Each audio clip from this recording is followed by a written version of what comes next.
अस्सलाम वालेकुम। लेक्चर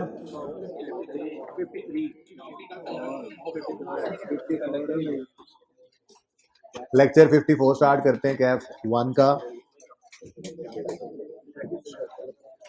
आपको मैंने कहा था ये ट्रांसफर को रीड कर लीजिएगा। कितने बच्चों ने इसको रीड किया? सही रहा? तो ऐसे मसले वाली बात नहीं है।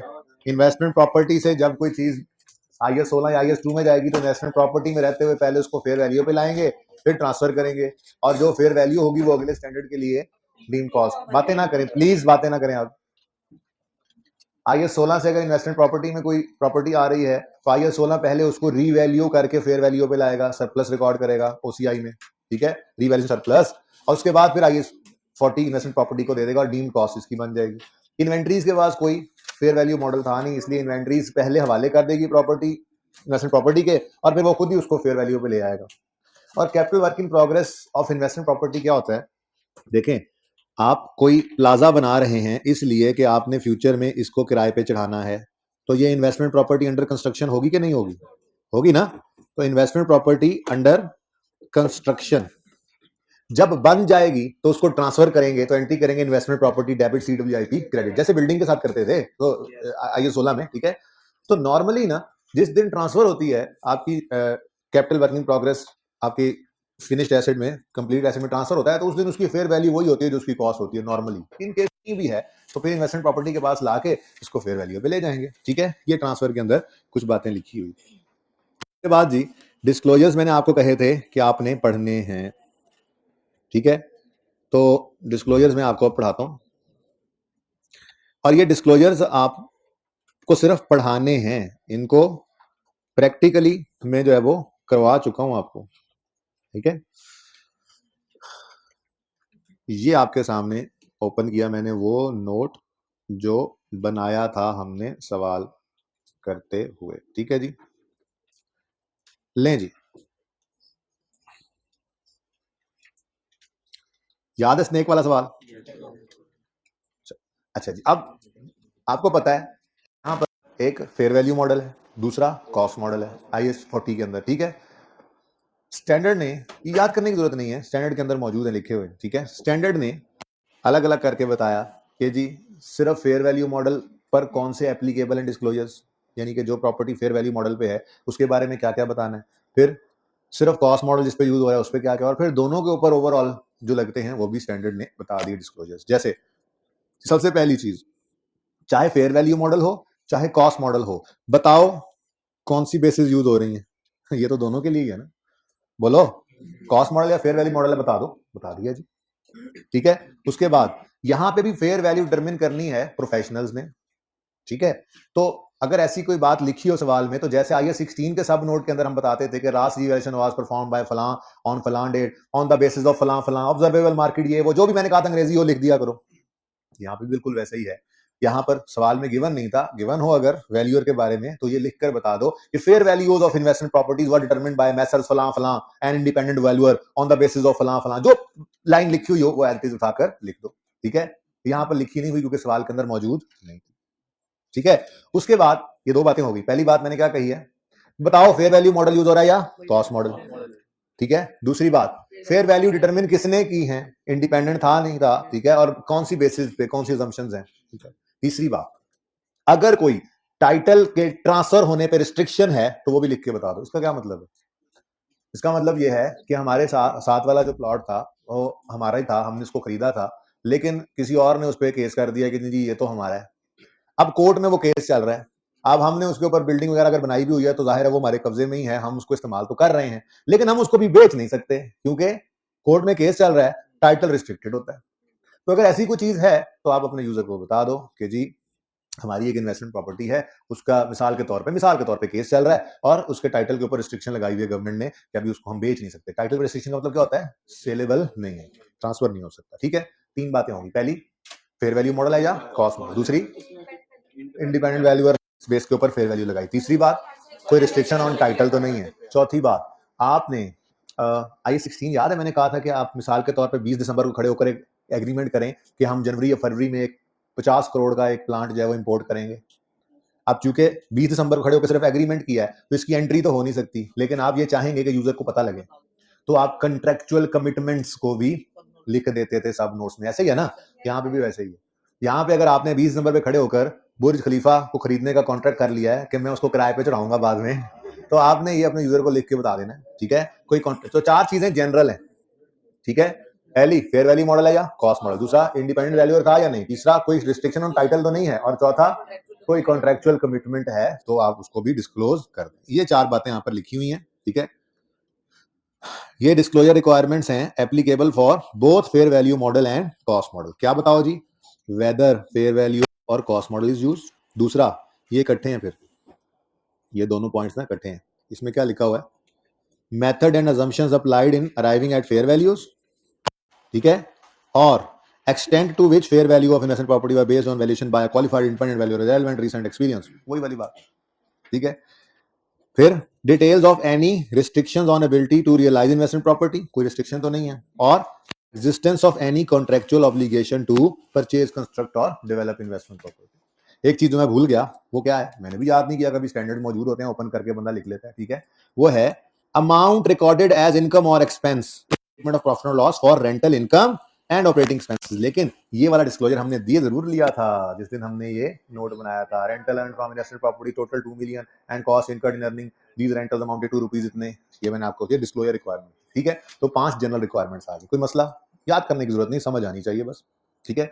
उसके बाद सवाल कहता है, ये स्टैंड कहता है disclosure requirements applicable to fair value model only. जो फेयर वैल्यू मॉडल है उसके बारे में क्या क्या बताओ। कहता है there must be a reconciliation between opening and closing, opening closing भी हो। इधर देखो, ये फेयर वैल्यू मॉडल वाले अगले तीनों है ना, 1 2 3 यही है ना, ठीक है। तो कह रहा है कि ओपनिंग और क्लोजिंग के दरमियान रेकंसिलिएशन हो। रेकंसिलिएशन किस चीज की हो, एडिशन कितने हुए हैं, फिर कोई डिस्पोजल है, ये रेकंसिलिएशन ही तो ओपनिंग से क्लोजिंग तक कैसे पहुंचे, फिर फेयर वैल्यू एडजस्टमेंट्स हैं, फिर ट्रांसफर्स वगैरह हैं, तो ये सब क्या है, रेकंसिलिएशन ही तो है ओपनिंग क्लोजिंग के दरमियान, यही उन्होंने लिखा हुआ है। फिर रेकंसिलिएशन बनाओ ओपनिंग और क्लोजिंग के दरमियान, showing additions, asset classified as held for sale, ये आउट ऑफ सिलेबस है IFRS 5, net gain losses from fair value adjustment, और acquisition through business combination, business combination कहते हैं वो कंसोलिडेशन, ये भी आपके सिलेबस से बाहर की बात है, ठीक है। तो ये रेकंसिलिएशन में आपके मतलब की बातें सिर्फ यही है कि एडिशन बता दो, फेयर वैल्यू एडजस्टमेंट बता दो, ठीक है, सही है। अच्छा, the reconciliation should show separately any amounts in respect of investment properties included at cost. भाई देखो, बलोचिस्तान प्रॉपर्टी का हमने अलग से कॉलम बनाया था, ठीक है, क्योंकि उसकी fair value determinable estimate reliably estimate होने वाली नहीं थी। लफ्ज इस्तेमाल करता है स्टैंडर्ड, एस्टीमेट रिलायबली कर सकते हैं नहीं। देखो, एक चीज ये है कि मैं बैठा हूं और वैसे ही बैठे बैठे मैंने कहा मेरी बलूचिस्तान प्रॉपर्टी की फेयर वैल्यू इतनी होगी, किसी ने पूछा आके कितनी होगी, मैंने कहा इतनी होगी, एविडेंस है कोई, कोरोबोरेट कर सकते, कोरोबोरेट मतलब समझते हो आप, इसको इसका एविडेंस ला सकते हो, इसको ये कंफर्म बात है, इसको आप प्रूफ कर सकते हो। नहीं नहीं, रात को सोया था, बाबा जी आए थे, ख्वाब में कह रहे थे बलूचिस्तान प्रॉपर्टी की इतनी वैल्यू होगी, बस मेरा अंदाजा ही है। तो स्टैंड कहता है फिर ये फेयर वैल्यू नहीं है, फिर इसकी फेयर वैल्यू टर्मिनेबल नहीं है। तो यूं बस लिखा हो ना, फेयर वैल्यू का अंदाजा ये है जी, लेकिन कोई एविडेंस मैं नहीं दे सकता, कोरोबोरेट नहीं कर सकता, तो फिर ये फेयर वैल्यू नहीं है, ठीक है ना। अच्छा, तो इसलिए स्टैंड ने कहा कि रिलायबली एस्टीमेट ना हो सकती हो। तो रेकंसिलिएशन जो है वो अलग से बताए ऐसे एसेट्स को जिनकी फेयर वैल्यू नहीं डिटरमिन हो सकती थी। ये हमने क्या किया था, ये बलूचिस्तान प्रॉपर्टी को अलग ही तो रखा हुआ, ठीक है, ओके डन। अच्छा, उसके बाद जी फॉर इन्वेस्टमेंट प्रॉपर्टी, अब ये इंपॉर्टेंट है, फॉर इन्वेस्टमेंट, लेकिन पहले से किया हुआ है हमने, for investment properties included at cost because their fair values can not be estimated reliably, following should also be disclosed. Description, Baluchistan property, explanation as to why fair value can not be determined, जी वो हमने जो मैंने खुद से लिखवाया था, active market available नहीं है, if possible range within which fair value is likely to lie, तो ये लिखा तो हुआ fair value of Balochistan property, description बताई, has never been terminated due to absence of active market, ये वजह बताई। फिर fair value may range from this to this, तो ये स्टैंडर्ड ने कहा हुआ था कि आप, हाँ गिवन होगा सवाल में, और क्या बलोचिस्तान जाओगे, पर्चा छोड़ के चलो बलोचिस्तान, किधर जा रहे हो रेंज देने हैं जी, और देखने क्यों नहीं है, ऐसा कुछ नहीं है, पर्चे में गिवन होगा तो लिख देंगे, नहीं होगा तो नहीं लिखेंगे, ठीक है, ओके बलोचिस्तान नहीं जाना, ओके। लो जी, अब ये थे फेयर वैल्यू मॉडल पर हैं तो उसके हिसाब से डिस्क्लोजर्स, ठीक है। इसमें एडिशनल डिस्क्लोजर क्या आया कि अगर कोई कॉस्ट मॉडल पे पड़ा है तो उसके बारे में 2-3 बातें बताओ, वो पहले ही हमने तैयारी कर ली थी, उसकी नोट बनाते हो, ठीक है। अब ये जो कॉस्ट मॉडल वाले एसेट्स पड़े हैं, इनके ऊपर कौन कौन से डिस्क्लोजर रिक्वायरमेंट्स है, ये वही IAS 16 वाले, बड़े आसान। देखो, depreciation method used, useful life और रेट यूज्ड, बताओ बताए हुए हैं कि नहीं बताए हुए? देखो, डेप्रिसिएशन मेथड और यूजफुल लाइफ बताई तो थी, बाकी पे तो लग ही नहीं रहा था, सिर्फ कॉस्ट मॉडल वाले भी लगा था, ऐसा ही है। और gross carrying amount and accumulated depreciation at beginning and and, बिल्कुल वही IAS 16 वाली बात आ गई यहां पे, ठीक है। ग्रॉस कैरिंग अमाउंट और अक्यूमुलेटेड डेप्रिसिएशन, ये बिगिनिंग और एंड, ठीक है। ये उन्होंने कहा बता दो जी, बना दिया जी। और रेकंसिलिएशन भी हो between opening and closing, showing addition, depreciation, impairment loss, transfer, बाकी दोनों तो आउट ऑफ सिलेबस हैं, मैंने वो पढ़ी नहीं, ठीक है। तो ये सारा कुछ तो हमने किया हुआ था, IAS 16 जैसा ही तो नोट बनाया था हमने, बलूचिस्तान प्रॉपर्टी देख लो। अब यहां पर कहानी खत्म होती है, अब एक अलग थलग एक बात है, ठीक है ना। देखो, सबसे पहले क्या चीज थी, सबसे पहले डिस्क्लोजर्स हैं दोनों के लिए, दूसरी चीज फेयर वैल्यू वाले डिस्क्लोजर्स, तीसरी चीज ये, मैं तो कहता हूं कि चलो कॉस्ट मॉडल में ही इन्होंने लिखा हुआ ये पॉइंट, लेकिन मैं तो यूं समझता हूं कि इसको अलग पॉइंट तस्वुर करना चाहिए, और वो क्या है, देखो IAS 40 कहता है आपके पास ऑप्शन है प्रॉपर्टी को कॉस्ट मॉडल पे रखो या फेयर वैल्यू, ठीक है। अब मिसाल के तौर पे आपने कॉस्ट मॉडल सिलेक्ट कर लिया, तो क्या आपको दुनिया की ताकत से रोक सकती है? इससे रख सकते हो ना कॉस्ट मॉडल पे। स्टैंडर्ड कहता है बिल्कुल रखो कॉस्ट मॉडल पे, क्या मतलब, बिल्कुल एसेट को cost gross carrying amount computation less करके बुक वैल्यू पे शो करो, कोई इंपेयरमेंट लॉस है तो उसे माइनस करो, आपको इजाजत है। लेकिन एक एडिशनल काम आपको करना पड़ेगा, वो ये है कि सब नोट्स में सिर्फ ये लिख कर बता दो हमने यूज तो कॉस्ट मॉडल किया है। सारे देखो, आपने कॉस्ट मॉडल यूज करना है तो सारी इन्वेस्टमेंट प्रॉपर्टीज पे कॉस्ट मॉडल, अगर फेयर वैल्यू मॉडल है तो सारी इन्वेस्टमेंट प्रॉपर्टीज पे fair value model. Exceptional case सिर्फ ये था जिसकी डिटर्मिनेबल ना। चलो, अब आपने फेयर वैल्यू मॉडल सिलेक्ट नहीं किया, आपने कौन सा मॉडल सिलेक्ट कर लिया? कॉस्ट, ठीक है। कॉस्ट मॉडल आपने सिलेक्ट कर लिया, आप रखो कॉस्ट पे, cost less accumulated addition less accumulated impairment loss और बुक वैल्यू पे शो करो। लेकिन आप सब नोट्स में सिर्फ ये लिख के बता दो इस्लामाबाद प्रॉपर्टी की इतनी फेयर वैल्यू है, लाहौर प्रॉपर्टी की इतनी फेयर वैल्यू है, कराची प्रॉपर्टी की इतनी फेयर, सिर्फ फेयर वैल्यू डिस्क्लोज कर दो। यहां पर फेयर वैल्यू बेशक उसको मत लाओ, ये किस पे आया पड़ा है? Fair value. किस पे आया पड़ा है? Fair value. ये फेयर वैल्यू मॉडल है, नहीं यूज करना ना करो, कॉस्ट मॉडल पे रखो, लेकिन फेयर वैल्यूज जो ईयर एंड की हो वो डिस्क्लोज कर दो अदर इसमें सब नोट्स के अंदर, ठीक है। ये स्टैंडर्ड ने रिक्वायर किया होगा, ठीक है। ये अलग थलग पॉइंट था, पढ़ के देखते हैं। और अगर अगर अगर आपने कॉस्ट मॉडल यूज किया है, ठीक है, तो सबकी फेयर वैल्यूज बतानी है। किसी की फेयर वैल्यू, अब सब में कॉस्ट मॉडल था, बलूचिस्तान प्रॉपर्टी भी सब सब सब कॉस्ट मॉडल पे थी, इसकी फेयर वैल्यू भी हो सकती थी डिटरमिन, इसकी भी हो सकती थी, इसकी भी हो सकती थी, और आखिरी वाले की नहीं होती थी, तो उसके बारे में फिर वही तीन बातें बता दो जो पहले बताई गई है कि फेयर वैल्यू डिटरमिन नहीं हो सकती, तो क्या वजह है, कहां की प्रॉपर्टी है, रेंज क्या है, इस तरह की बात, ठीक है भाई। अच्छा जी, माजरत, आमिर भाई की बैटरी में मसला हो गया था थोड़ा सा। अच्छा जी, तो मैं ये कह रहा था, आप कॉस्ट मॉडल अगर यूज करें तो आपको फेयर वैल्यूज डिस्क्लोज कर देनी है, ठीक है। और अगर फेयर वैल्यू किसी की डिटरमिन ना हो सके तो उसके बारे में वही एडिशनल बातें लिखनी है जो पहले हमने बताई बलूचिस्तान प्रॉपर्टी के लिए। ये पढ़ के देखो, when the cost model is used the fair value of, ये ऊपर बात ऐसे चली आ रही है, disclosure requirement applicable to cost model, cost model पे ये डिस्क्लोज करना है। When the cost model is used fair value of investment property should also be disclose, मत लाओ फेयर वैल्यू पे उठाकर, लेकिन डिस्क्लोज फिर भी कर दो, सब नोट्स में लिख दो इस इस्लामिक प्रॉपर्टी की इतनी फेयर वैल्यू, इतनी फेयर वैल्यू, इतनी लाहौर की इतनी फेयर वैल्यू, ठीक है। और अगली बात, if fair value can not be estimated reliably the same additional disclosure should be made as under fair value model. वही वाली बातें फिर बता दो कौन सी प्रॉपर्टी है जिसकी फेयर वैल्यू डिटरमिन नहीं हो सकती और क्यों नहीं हो सकती, ठीक है। सही है। क्वेश्चन नंबर 2 और 3 मैंने होमवर्क में दिया, मेरे ख्याल इनमें से कोई एक होमवर्क में दिया भी था, बहरहाल ये 2 और 3 फिलहाल होमवर्क में लिख लें, जल्दी करें, मैंने एमसीक्यूज करवा के फिर रेक्टिफिकेशन में मूव करना है, इसमें फिर कुछ भी नहीं बचना हमारे एंड से। ये 5-6 बन रहे हैं, IAS 16, 36, 23, 20, 40। हाँ, वैसे मतलब एक्रूवल भी बीच में किया था हमने। कंफर्टेबल हो इन टॉपिक्स में, इंशाल्लाह। मेहनत का वक्त वैसे भी ज्यादा मेहनत वाला, वैसे तो आपने मेहनत करनी है, लेकिन मुश्किल वाला वक्त काफी हद तक गुजर चुका है। अब जिस टॉपिक में भी आप जाएंगे, आपको एक आध दिन सिर्फ पहला मुश्किल लगेगा उस टॉपिक की साइंस, उसके फॉर्मेट समझते हुए, बाकी आपको उसमें इंशाल्लाह मसला नहीं होने लगा, ठीक है ना।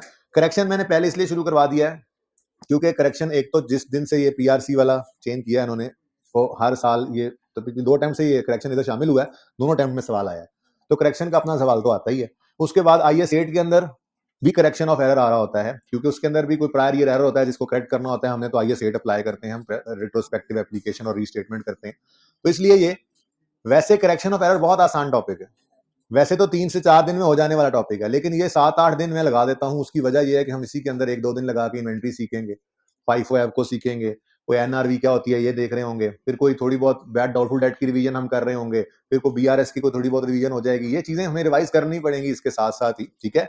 तो कुछ ना कुछ चीजें हम रिवाइज करेंगे, कुछ साथ साथ कर लेंगे, कुछ आने वाले दिनों में एडजस्टमेंट सामने आएगी तो कर लिया करेंगे, ठीक है ना। तो बहरहाल ये करेक्शन ऑफ एरर पहले कर लेंगे, उसके बाद फिर इंशाल्लाह IS 8 और स्टेटमेंट इक्विटी ये इकट्ठे ही चलते हैं, 5-6 दिन के अंदर ये भी हो जाते हैं।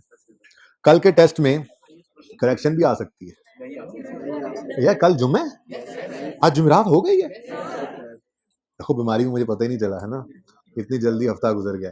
चलें फिर IS 40 और IS 20 कर लेंगे। 16 तो होता ही आपको पता है, साथ ही चल रहा है वो तो हमारे हैं। अच्छा, हड़प्पा वाला सवाल किया कितने बच्चों ने? नोट भूला तो नहीं ना, अभी बनाना आता है? देखो अभी तक जान नहीं छूटी, कितने बच्चों से 100% ही हो गया था। अच्छा, गवर्नमेंट ग्रांट वाली एडजस्टमेंट को समझो है ही नहीं, कितने बच्चों को उसके अलावा सारा सही हो गया था गवर्नमेंट?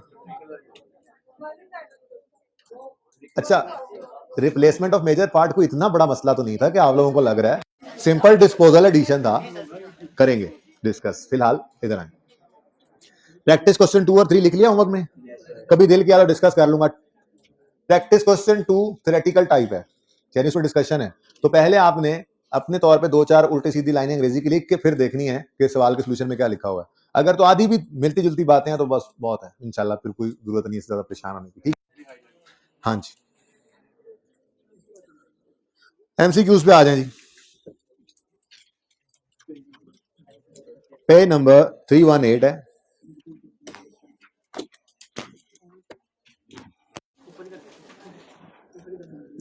अच्छा जी, इसमें जो MCQs मैंने डिस्कस किए हैं, पहला MCQ बिल्कुल सिंपल था, इसके अंदर वो जो मैंने आपको डिस्पोजल सिखाया था ना, कॉस्ट मॉडल और फेयर वैल्यू मॉडल में, वही वाला है।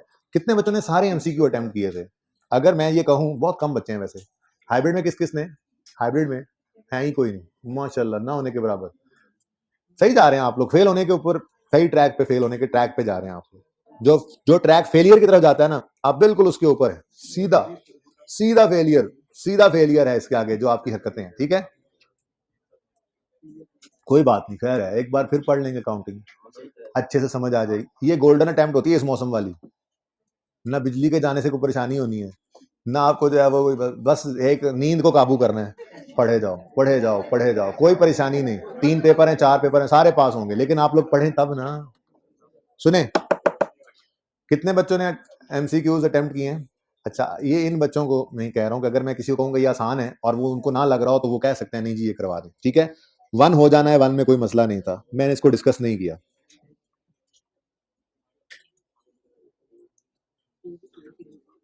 ये भी कोई मसला नहीं है, अगर हो तो मुझे बता दीजिएगा। मैं वैसे तो 4 पे जाना चाह रहा था, लेकिन 3 भी डिस्कस कर लेते हैं, 3 भी डिस्कस कर लेते हैं। Which of the following properties owned by an entity would be classified as an investment property? A property that has been leased to tenant but which is no longer required, जो कि leased थी लेकिन अब required नहीं है, इसलिए held for resale है। अब ये वैसे तो असल में ना इस पे IFRS 5 लगता है, आपको एसेट एक्टिव यूज से हटा के हेल्ड फॉर डिस्पोजल कर देना तो उस पर IFRS 5, लेकिन आप इन्वेंट्री भी समझ लें तो आपको क्या, आपके तो सिलेबस में IFRS 5 है नहीं, ठीक है। तो बहरहाल इन्वेस्टमेंट प्रॉपर्टी ये नहीं रहा, इन्वेंट्री को या हेल्ड फॉर डिस्पोजल को जो भी है, ये इन्वेस्टमेंट प्रॉपर्टी नहीं रहा, ये फॉर सेल आपने लगा दिया, ठीक है। Land purchase for its investment potential, planning permission has not been obtain for building construction, नहीं हुई, चलो कंस्ट्रक्शन की इजाजत नहीं मिली, लेकिन हाँ इन्वेस्टमेंट पोटेंशियल तो है, इन्वेस्टमेंट के लिए रख तो ली है हमने, ये है इन्वेस्टमेंट का। फिर a new office building used as entities head office, ये तो IS 16 है, ठीक है जी, ये तो IS 16 में फॉल करेगा, ये तो नहीं है इन्वेस्टमेंट प्रॉपर्टी। अब बेंगलाउ यूज फॉर एग्जेक्टिव ट्रेनिंग, हमारे एग्जेक्टिव्स की ट्रेनिंग है, तो वो बिजनेस यूज है, बिजनेस यूज है, ठीक है ना। एग्जेक्टिव्स हमारे, उनकी ट्रेनिंग हमारे बिजनेस के लिए कर रहे हैं, तो ये IS 16, सिर्फ एक ही निकला है फिर तो। अच्छा, एक ही था, 2 भी हो सकते थे। सरफराज लिमिटेड यूजेस, ले जी, Sarfaraz Limited uses fair value accounting where possible and has an office building used by SL for admin purposes, यानी के PPE है, ठीक है। At 1 April 12 it had carrying amount of 20 million, book value कितनी है जी? 20 million. यकम अप्रैल 2012, ठीक है जी। अच्छा, उसके बाद और रिमेनिंग लाइफ इस दिन है 20 साल, ठीक है। एंड ऑन यकम October 12 property was let to a third party and reclassified as an, यानी यकम अक्टूबर को इन्होंने इसको ट्रांसफर करना है इन्वेस्टमेंट प्रॉपर्टी में, तो investment property debit, PPE credit होना है यकम अक्टूबर, ठीक है।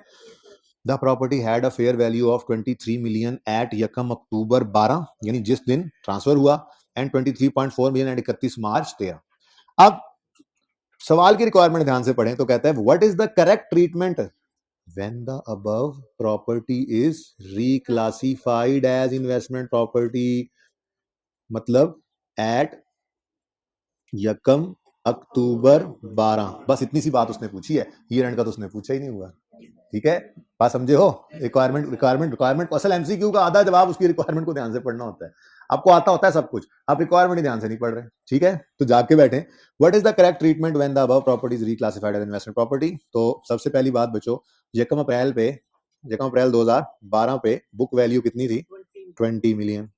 फिर यकम अक्टूबर 12 तक 6 महीने गुजरे हैं, इस 6 महीने में ये बुक वैल्यू को रिमेनिंग लाइफ पर डिवाइड करो, पूरे साल की डिडक्शन आएगी, इंटू 6/12 करो, 0.5 आता है, तो बुक वैल्यू 19.5 है जिस दिन हमने इसको ट्रांसफर करना है। अब पीपीई से ट्रांसफर करना है ना इन्वेस्टमेंट प्रॉपर्टी में, तो पीपीई के पास अपना रिवैल्यूएशन मॉडल मौजूद है, ठीक है। तो फिर एक लाइन छोड़कर उसको 23 पर लेकर जाना है, तो 3.5 का रीवैल्यूएशन सरप्लस है जो ओसीआई से रूट होता है, रीवैल्यूएशन सरप्लस इन ओसीआई, बताया भी था आप लोगों को, ठीक है। असल में ना मसला सिर्फ यही है, अभी तक ये 6-7 दिन आपको वेट करना पड़ेगा।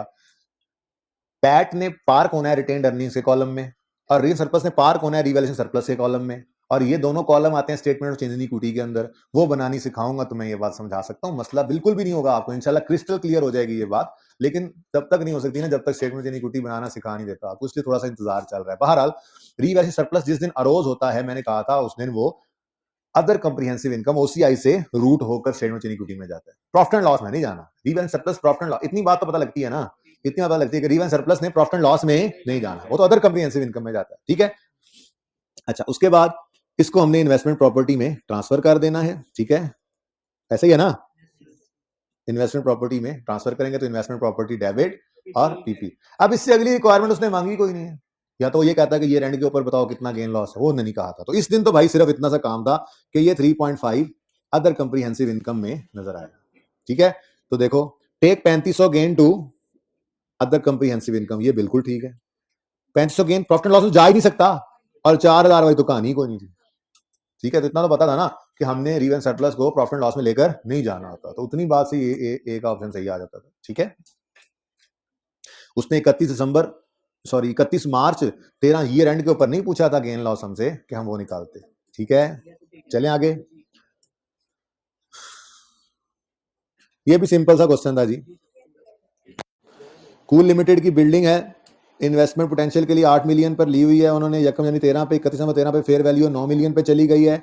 हाँ, ये इंपॉर्टेंट बात थी, कॉस्ट टू सेल को इग्नोर करना है।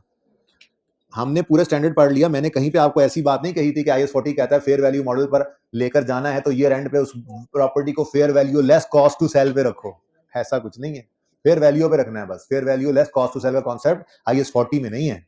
Fair value less cost to sell पे रखेंगे इंशाल्लाह, आप FAR 2 में जाके अपने जानवरों को IAS 41, हाँ पूरा स्टैंडर्ड एग्रीकल्चर का, उसके अंदर आप अपने एसेट्स को fair value less cost sell पे रखेंगे, वो स्टैंडर्ड में है, और उसके अलावा किसी स्टैंडर्ड में ये मामला नहीं है।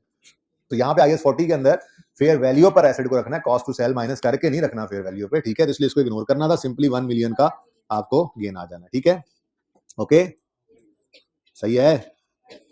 नंबर 6, IAS 40 के अंडर नीचे इन्वेस्टमेंट प्रॉपर्टी जो है, वेयर शुड अ गेन और लॉस ऑन डिस्पोजल, गेन और loss on disposal profit and loss में ही जाता है, बाकी तो बैलेंस शीट इक्विटी यहां तो नहीं ना जाना, ठीक है, आसान सा था।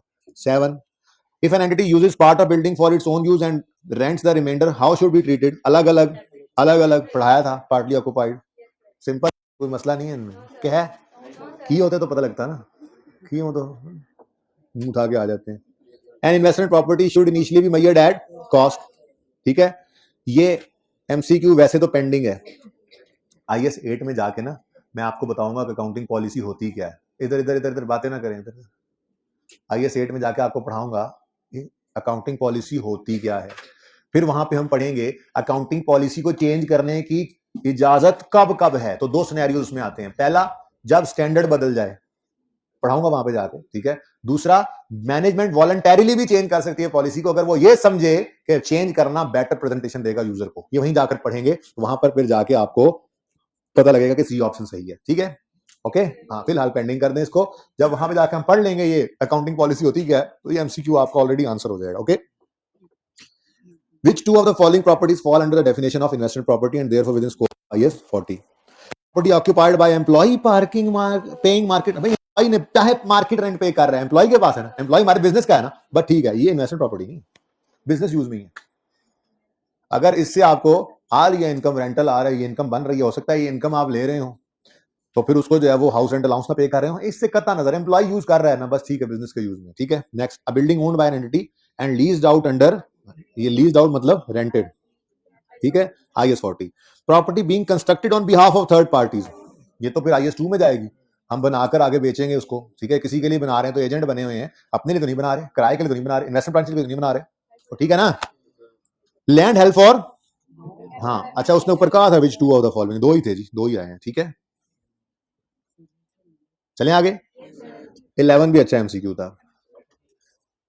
आफ्टरनून लिमिटेड, इवनिंग के बाद आता है, पहले आता है, अच्छा, नाइट से पहले आता है, मॉर्निंग के बाद आता है, नहीं नून के बाद आता है, असल नून के बाद मीम आता है, आफ्टर थोड़े ही आता है। अच्छा चलें वापस आए, आफ्टरनून लिमिटेड, छेती कर लो, करेक्शन भी करनी है, हंसी जाओ। Afternoon Limited uses cost model for its property, plant, equipment, and fair value model for its investment property.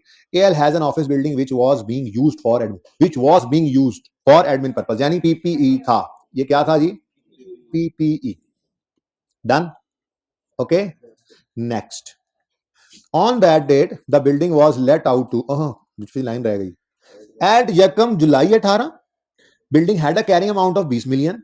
On that date building was let out to third party and therefore reclassified as an, बिल्कुल snake limited में सवाल को बदला था तो ऐसा बन गया था, ठीक है। और कल वाले सवाल में दस्तागिल लिमिटेड में भी यही सिचुएशन थी, इस MCQ में भी वही है, ठीक है। यकम जुलाई को ट्रांसफर कर दिया हमने इसको, तो एंट्री बन गई investment property debit PPE credit. अच्छा जी, the building had a fair value of 23 million यकम जुलाई 18 एंड 23/4 ऑन 30 जून 19। अब रिक्वायरमेंट डिफरेंट है, कहते हैं what would be the increase in profit और loss and other comprehensive income for the year 30 June 19, सारा कुछ उसने कहा कर दो।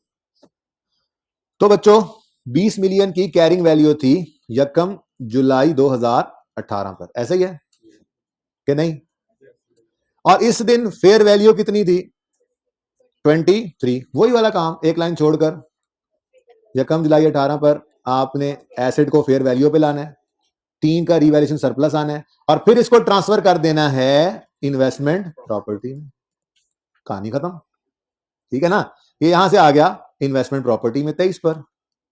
उसके बाद 30 जून 19 पर क्या है फेयर वैल्यू इसकी 23.4। अब इधर देखो, ये 0.4 का गेन प्रॉफिट एंड लॉस में जाना है, और ये 3 मिलियन रियल सरप्लस इन OCI जाना है, और ये रिक्वायरमेंट है बी के अंदर लिखा हुआ 0.4 प्रॉफिट एंड लॉस में और 3 मिलियन अदर कंप्रिहेंसिव इनकम, ठीक है जी।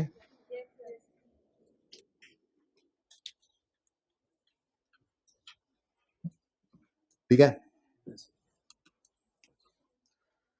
ये रिपीट हो गया था, इसको काट दें जी।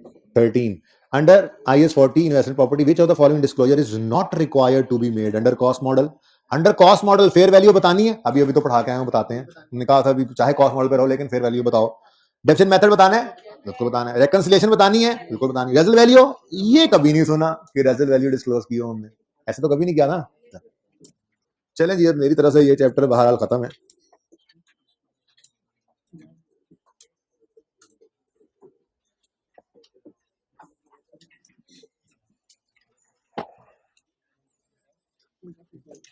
ये लकड़ी वाले भी अभी तक रैकेट्स चलते हैं, जिंदा है,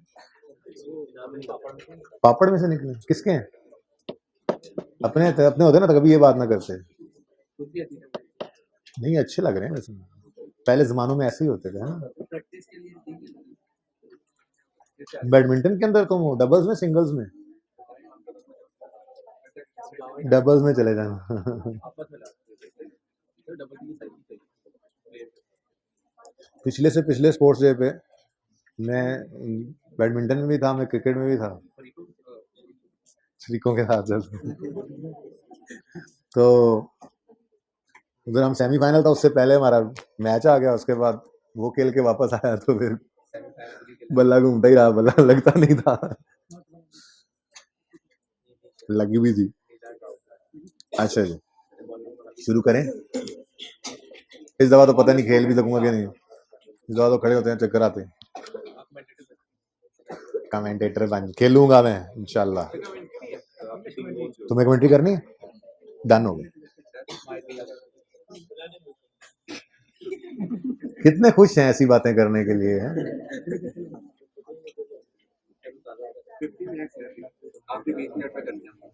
चलें जी, कल हमने स्टार्ट किया था जी करेक्शन ऑफ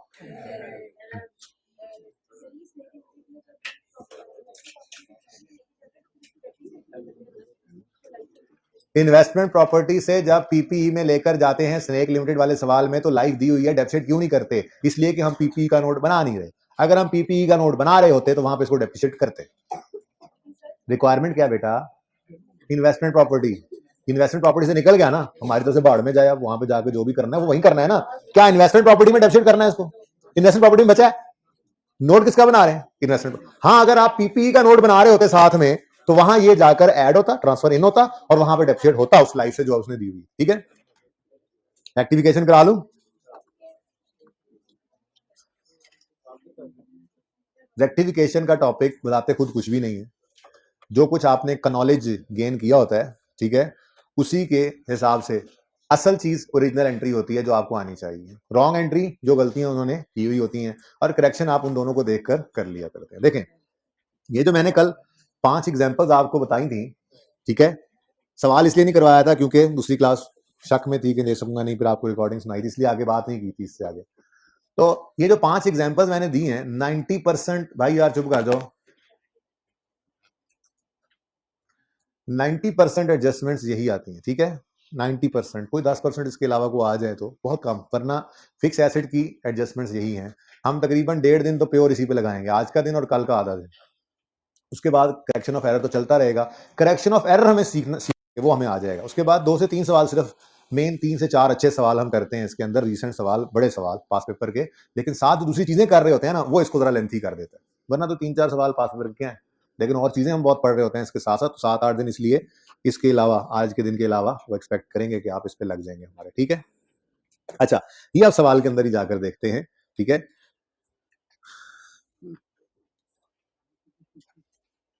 देखें जी, ओरिजिनल एंट्री होती है जो होना चाहिए था, वो आप लोगों को पता होना चाहिए। ठीक है, फिर रॉन्ग एंट्री के बारे में मैंने आपको कल बताया था कि आपने ये नहीं सोचना कि ये गलती इसने क्यों कर ली होगी, ये गलती इसने कैसे कर ली होगी, हो गई गलती, सही करो, अल्लाह अल्लाह फैसला, आपको इससे क्या। ठीक है, अच्छा, अभी फिलहाल क्या, तकरीबन जितने सवाल मैं क्लास में आपको करवाऊंगा ना, मैं इसी तरतीब से चलाऊंगा, ओरिजिनल, रॉन्ग, रेक्टिफाई। लेकिन ये तीनों कॉलम्स आपके लिए पर्चे में बनाना इकट्ठा पॉसिबल नहीं होता, क्योंकि आईकर के पेपर के अंदर ना मार्जिन भी होते हैं, तो जगह तंग है। अब उसका तरीका क्या होगा ये अभी सुन लो। रिक्वायरमेंट होती है normally rectifying entries, correcting entries, adjusting entries, कोई भी नाम वो लिख देता है। तो ये वाली हेडिंग आप पहले सफे पे बना के खाली सफा छोड़ दिया करें, और अगले सफे पे वर्किंग की हेडिंग देकर ओरिजिनल और रॉन्ग बना लिया करेंगे। पर्चे में ऐसे चलना है आपने, ठीक है ना। लेकिन फिलहाल मैं आपको क्लास में ऐसे ही लेकर चलूंगा तरतीब से। ठीक है, क्वेश्चन नंबर 4 है, एग्जाम्पल नंबर 4 है, पेज नंबर 154 पे। एग्जाम्पल 1, 2 और 3 ये इंशाल्लाह कल के हाफ लेक्चर में, अगर ये फिक्स एसेट एंड ऑप्शन बिल्कुल फाइनल हो जाता है, तो फिर बाकी के हाफ लेक्चर में मैं आपको कॉन्सेप्ट दे दूंगा सस्पेंस अकाउंट का, तो एग्जाम्पल 1, 2, 3 भी हम कर सकेंगे इंशाल्लाह। ठीक है ना, लेकिन फिलहाल एग्जाम्पल 1, 2, 3 को साइड पे रखें, एग्जाम्पल 4 पे आ जाएं, क्योंकि कोई नई चीज नहीं है। फिक्स एसेट एंड डेप्रिसिएशन पे हम खूब मेहनत कर चुके हुए हैं, तो पहले उसकी रेक्टिफिकेशन पे 1.5 दिन लगा लेते हैं। ठीक है, सही है। और करेक्शन ऑफ एरर के जितने भी सवाल आते हैं, सारा सवाल इस तरह नहीं भी आएगा, आ तो सकता है ऐसे भी, लेकिन अगर फिक्स एसेट से रिलेटेड रेक्टिफिकेशन का सवाल सारे का सारा ना भी आए, तो जो करेक्शन का सवाल आएगा उसमें एक आधी एडजस्टमेंट इसकी जरूर होगी। होती है जरूर एडजस्टमेंट, सबसे मेन एडजस्टमेंट यही हुआ करती है नॉर्मली। अच्छा, आप जरा साइंस समझ लें पहले, ये जो करेक्शन ऑफ एरर का टॉपिक होता है ना, नॉर्मली इसकी साइंस क्या होती है। देखें, अगर हमारा ईयर एंड है 31 दिसंबर 10, तो कभी बच्चों ऐसा नहीं होता कि फाइनेंशियल स्टेटमेंट्स 31 दिसंबर 10 वाली 31 दिसंबर 10 की को 12 बजे खड़क करके एक बटन दबाएंगे और निकल आएंगी फाइनेंशियल स्टेटमेंट्स। ऐसा नहीं होता। हमारे आर्टिकल के जमाने में ये नेस्ले वाले बहुत जल्दी फाइनेंशियल स्टेटमेंट्स बना लेते थे, और हम लोग परेशान होते थे कि ये कौन लोग हैं यार कि जो 10-15 दिन के अंदर 10 दिन के अंदर अंदर ही फाइनेंशियल स्टेटमेंट बना लेते हैं। 10 नहीं, गलत नहीं बनाते थे, सही बनाते थे, लेकिन साथ साथ काम करते थे। और जो बहुत जल्दी बनाते थे वो हफ्ता 10 दिन लगा देते थे, और हम हैरान होते थे कि जिन है, इंसान है, 8-10 दिन में, हफ्ते 10 दिन में फाइनेंशियल स्टेटमेंट बना के प्रिंट भी करा ली इन्होंने। यानी ये इससे जल्दी तो मुमकिन ही नहीं हमने देखा कभी। और नॉर्मली 2 से 3 महीने फाइनेंशियल स्टेटमेंट बनाने में ऑर्गेनाइजेशन लगा देती हैं। 31 दिसंबर 10 पे ईयर एंड होता है, तो जनवरी का महीना फाइनेंशियल स्टेटमेंट्स बनाती है मैनेजमेंट। अपनी तरफ से फाइनेंशियल स्टेटमेंट बनाने के बाद फिर ऑडिटर्स को कॉल करते हैं, आके चेक कर लें हमने बना ली हैं। फिर ऑडिटर्स तशरीफ लाते हैं, फिर वो महीना डेढ़ उसको चेक करते हैं, फिर उसके बाद वो कहते हैं ये गलतियां निकली हैं, सही कर लो, सही नहीं करोगे तो हम रिपोर्ट में लिख देंगे, और फिर कहीं जाके फाइनेंशियल स्टेटमेंट फाइनल होती है और प्रिंटिंग में जाती है। नहीं, साल नहीं खत्म होता। असल में आप लोगों ने अभी सी लॉ नहीं पढ़ा, पहले लॉ बच्चे साथ पढ़ लेते थे, और जब आप सी लॉ पढ़ेंगे ना, कॉर्पोरेट लॉ, कंपनी लॉ जब पढ़ेंगे, तो उसके अंदर आपको पता लगेगा कि जो मिसाल के तौर पर लिस्टेड कंपनी है, अब उस लिस्टेड कंपनी की के ऊपर लीगल रिक्वायरमेंट है कि ईयर एंड के 4 महीने के अंदर अंदर उन्होंने एनुअल जनरल मीटिंग करनी होती है। यानी कि अगर 31 दिसंबर 10 पे ईयर एंड हुआ है, जाग के बैठे हैं, 31 दिसंबर 10 पे ईयर एंड हुआ है, तो 30 अप्रैल पे इन्होंने एजीएम करनी है, और उसका 21 दिन का नोटिस देना जरूरी है, और नोटिस के साथ ऑडिटेड फाइनेंशियल स्टेटमेंट्स का लगा होना जरूरी है। भाई मैं तुम्हें क्लास से निकाल दूंगा, ठीक है ना, काली टोपी वाले भाई, ठीक है। तो इसका मतलब 21 दिन का नोटिस, उसके साथ फाइनेंशियल स्टेटमेंट का ऑडिटेड होना जरूरी है। मतलब 3 महीने 8-9 दिन तो लॉ भी ज्यादा दे देता है तकरीबन फाइनेंशियल स्टेटमेंट्स बनाने के लिए, इतना टाइम होता है। तो नॉर्मली कंपनियां 2-3 महीने बना लगा ही देती हैं फाइनेंशियल स्टेटमेंट्स को बनाते हुए, ठीक है ना, सही है। अब ये मैं इसलिए समझा रहा हूं कि सारी लॉजिक किस तरह से पता होनी चाहिए ना। फाइनेंशियल स्टेटमेंट्स ऑर्गेनाइजेशन ने बना के अपनी तरफ से दे दी, ऑडिटर चेक करने आया, ऑडिटर ने देखा ये गलती भी है, ये गलती भी है, ये गलती भी है, वो गलतियां सही करने के मौके पे हम बैठे हुए हैं, ठीक है ना। थोड़ी सी लॉजिक होनी चाहिए जहन के अंदर। यानी फाइनेंशियल स्टेटमेंट्स जब ऑडिटर आना है ना, following errors were identified by the auditors. जब एरर ऑडिटर ने आइडेंटिफाई करना है तो मतलब इसका फाइनेंशियल स्टेटमेंट्स बन चुकी थी, वो चेक करने आए थे, ठीक है यार। ये बीच वाले एसी तो चलवा दें भाई। चलें, तो एग्जांपल 4 सबसे पहले करते हैं। मैंने आपको कहा कि जो एरर्स है ना 90% मैं एहतियातन कह रहा हूं, इससे भी ऊपर तकरीबन जो एग्जांपल मैंने बता दी, इससे बाहर फिक्स एसेट से रिलेटेड कोई करेक्शन का उम्मीद है, एडजस्टमेंट को जाने नहीं लगी, यही होती है तकरीबन, ठीक है ना। बहरहाल फिर भी मैंने 90% एहतियात में रहते हुए कहा कि और भी तो आ सकती है एडजस्टमेंट, ठीक है। अच्छा चले जी। Following errors were identified by the auditors for the year ended 31 December 2010। हाँ जी, पहली एडजस्टमेंट, एडवांस पेड, अभी मैं रॉन्ग एंट्री को छुपा रहा हूं, चल जी। Advance paid of 50,000 on 1 August 2010 for purchase of machinery to be delivered in 11। हाँ जी, कल या परसों मैंने ये दिखाया था आपको एडवांस वाला कॉन्सेप्ट, फैम वाले सवाल में जब किया था। ये फैम वाला सवाल याद करें, शुरू में, वो बचपन में, वो पुरानी बातें। तो मैंने आपको बताया था कि अगर आपने किसी एसेट के लिए एडवांस पे किया, भी वो एसेट नहीं आया, तो एंट्री करते हैं advance for asset debit cash credit, और जब वो एसेट आता है तो फिर हम एसेट डेबिट करके एडवांस क्रेडिट। कुछ याद है थोड़ा बहुत? तो चल भाई, ये देखें, कहां देखें, यहां देखें जी। एडवांस पेड 50,000 है on 1 August 10 for purchase of machinery to be delivered in 11। हम 10 में खड़े हैं और 11 में मशीन डिलीवर होनी है जिसके अगेंस्ट एडवांस हमने पे किया, तो क्या एंट्री होगी जी? एडवांस, एब्रिविएशन यूज कर लो जरा आप ओरिजिनल रॉन्ग में कर सकते हैं, रेक्टिफाइंग रिक्वायरमेंट है ना, उसमें नहीं करना बस, ठीक है ना। अच्छा, एडवांस फॉर मशीनरी डेबिट और कैश क्रेडिट, कितने से? 50 से जी, 50,000 है, मैं 50 लिख रहा हूं। ये एंट्री होना चाहिए थी जी, बोलो, ठीक है। अब हुआ क्या? इज डेबिटेड टू, है गलती के नहीं? होना चाहिए था एडवांस डेबिट कैश क्रेडिट, कर दिया है एसेट डेबिट कैश क्रेडिट, तो गलती है, गलती को सही करें, वो बाद में करते हैं, पहले गलती लिख तो लेंगे। क्या हुआ? मशीनरी डेबिट कर दी भाई, हद हो गई। मशीनरी डेबिट और कैश क्रेडिट कितने से? 50 से। अब बच्चों ये बहुत आसान टॉपिक है रेक्टिफिकेशन, मैंने आपको कहा कोई अलग से टॉपिक नहीं है, जितना आपकी बाकी अकाउंटिंग मजबूत है उतना ये टॉपिक मजबूत है। असल चीज ओरिजिनल एंट्री है बस, ठीक है।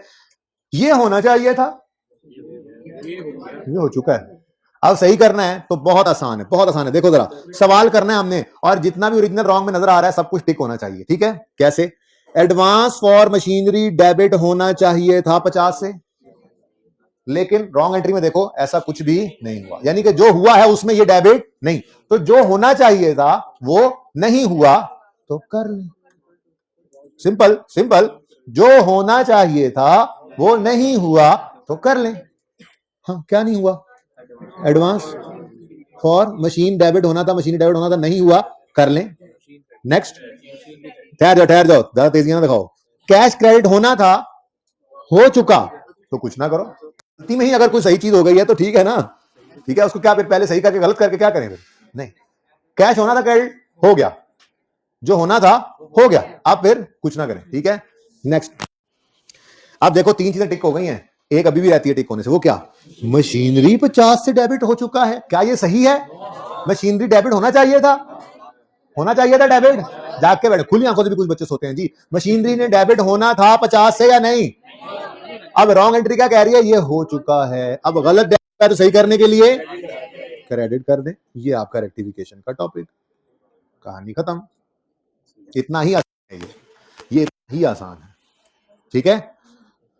अच्छा, अब एक छोटा सा मसला और भी है, लेकिन उससे पहले ये आप बगैर यहां पर देखे ओरिजिनल रॉन्ग रेक्टिफाइंग करें, जल्दी करें बगैर देखे। नीचे भी सोल्यूशन मौजूद है मुझे पता है, लेकिन छोड़ें, अभी वो बदल जाएगा ना, जब वो तरीका और है, यहाँ पे भी और तरीके से काम करेंगे ना, फिर देखना आएगी भी नहीं आपको। कोशिश तो किया करो समझने की, अभी अगली बार फिर देख लेना। ये इसलिए कहा है कि आप करें खुद,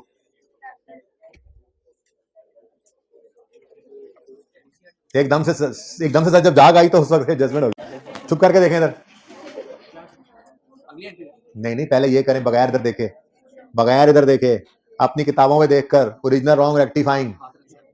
जी जी, कैलकुलेटर रख लें, हाथ रख लें, रजिस्टर रख लें।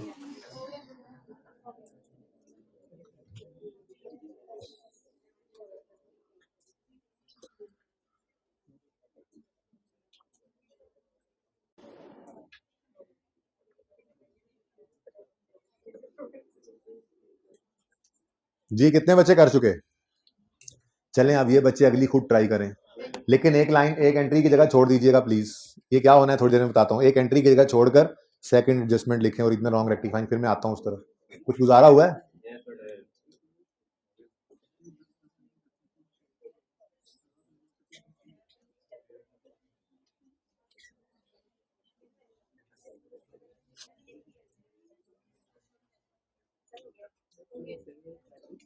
नेक्स्ट एडजस्टमेंट भी होगी।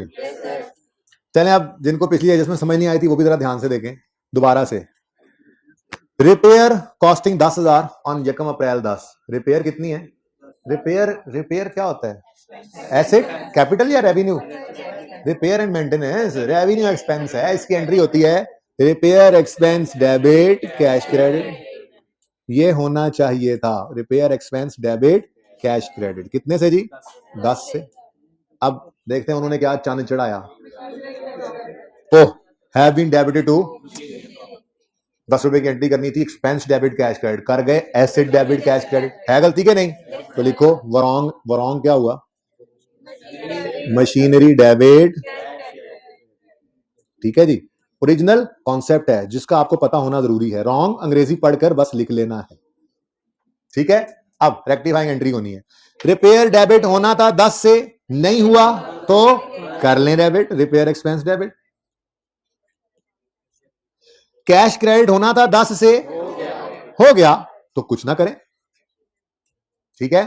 फिर मशीनरी गलत डेबिट हो चुका है, सही करने के लिए क्रेडिट कर लें। ये जी रेक्टिफाइंग। कुछ समझ आई? अब मसला कहां पे आ रहा है? सिर्फ सर हिला देने से तो काम नहीं चलेगा ना, मसला क्या है ये बताएं। इतनी सिंपल बात है सारी की सारी, बोले कहां पे प्रॉब्लम? हाँ, repair had been debited to machinery account, ये तो गलती है ना। होना क्या चाहिए था? रिपेयर एक्सपेंस डेबिट, लेकिन वो गलती से कर गए हैं मशीनरी डेबिट। इतनी सिंपल ही बात है ये। सिंपल बात भी होती है अकाउंटिंग में, सीए के अंदर। मतलब एक चीज है सिंपल, ये देखें ऊपर देखें, एडवांस था, एडवांस था, अभी वो एडवांस, पहली एडजस्टमेंट देखो, एडवांस यकम अगस्त 10 को हमने पे किया है, लेकिन मशीनरी 11 में आनी है, तो मतलब एंट्री होती है एडवांस डेबिट कैश क्रेडिट, लेकिन उन्होंने क्या कर दिया, ये advance was debited to machinery, ये गलती है। तो ओरिजिनल एंट्री पहले लिखते हैं हम कि होना चाहिए था एडवांस डेबिट कैश क्रेडिट, लेकिन गलती में वो कर गए हैं मशीनरी डेबिट कैश क्रेडिट, तो सही करने के लिए एडवांस डेबिट करके मशीनरी क्रेडिट। रिपेयर होना चाहिए था डेबिट, लेकिन गलती से वो मशीनरी को डेबिट करके, तो सही करने के लिए रिपेयर को डेबिट करके मशीनरी को क्रेडिट कर दो। आसान बात है, ठीक है, मुश्किल इसमें कुछ है नहीं। ये बड़ा मसला है सीए के बच्चों का सचमुच में, वो कहते हैं इतनी आसान बात कैसे हो सकती है, अक्सर पर्चा गलत कर आते हैं। नहीं नहीं नहीं, इतनी सिंपल बात नो नो नो, हो ही नहीं सकता। बेटा समझ आया कुछ थोड़ा बहुत, चल। अच्छा जी, अब एक छोटा सा मसला और है, वो मसला ये है, हाँ जी ठहरे, मैनू दस दें, तुसी इत्थे आ जाओ। मसला ये है कि ऑडिटर ने गलतियां पकड़ी हैं, इसका मतलब पूरी कहानी सुना करो ना, इसका मतलब फाइनेंशियल स्टेटमेंट्स तो बन चुकी थी, चेक करने वाला बाद में आया है। अब फाइनेंशियल स्टेटमेंट्स वो कौन सी हैं जो डेप्रिसिएशन की एंट्री के बगैर बन जाती हैं, सब कुछ हो गया है, तो क्या डेप्रिसिएशन चार्ज नहीं हुई? ये गलतियां तो ऑडिटर ने आकर पकड़ी हैं, वो तो अपनी तरफ से सारा कुछ बनू के मैनेजमेंट ने फाइनेंशियल स्टेटमेंट तैयार करके ऑडिटर को बुलाया था, इसका मतलब फाइनेंशियल स्टेटमेंट्स बन गई थी, डेप्रिसिएशन एक्सपेंस कैलकुलेट हो गया था और उसकी एंट्री भी हो गई थी, तभी तो वो फाइनेंशियल स्टेटमेंट फाइनल हुई होंगी और ऑडिटर ने आगे चेक करना शुरू किया होगा।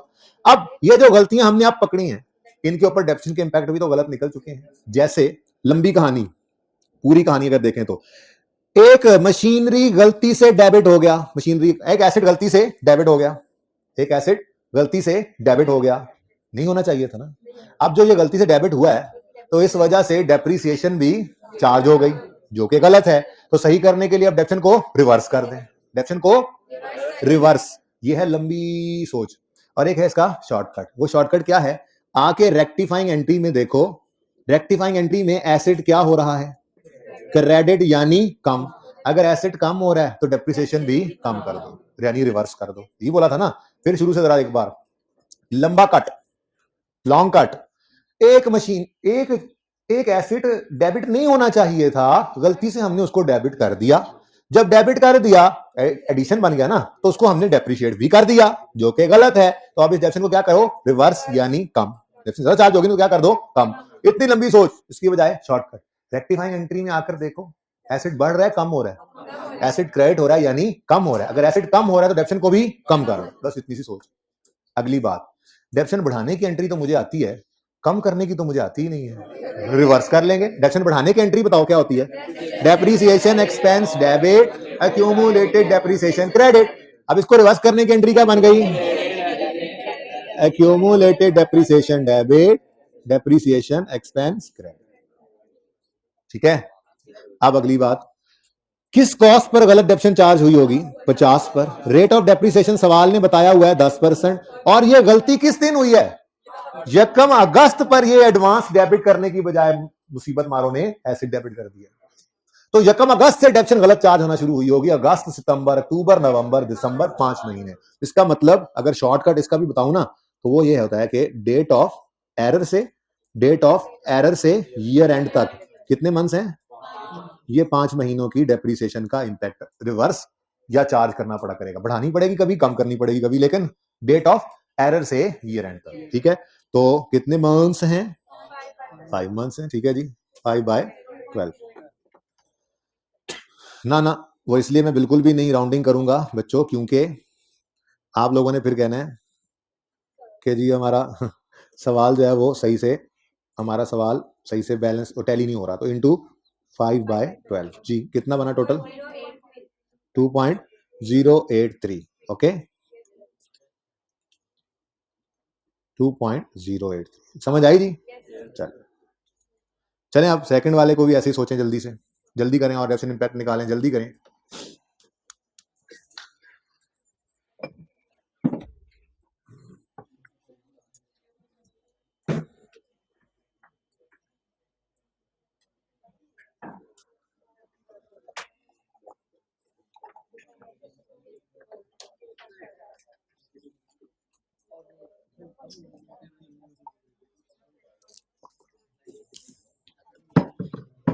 जी बच्चों, एक रिपेयर एक्सपेंस को गलती से कैपिटलाइज कर दिया, यानी एसेट बना लिया।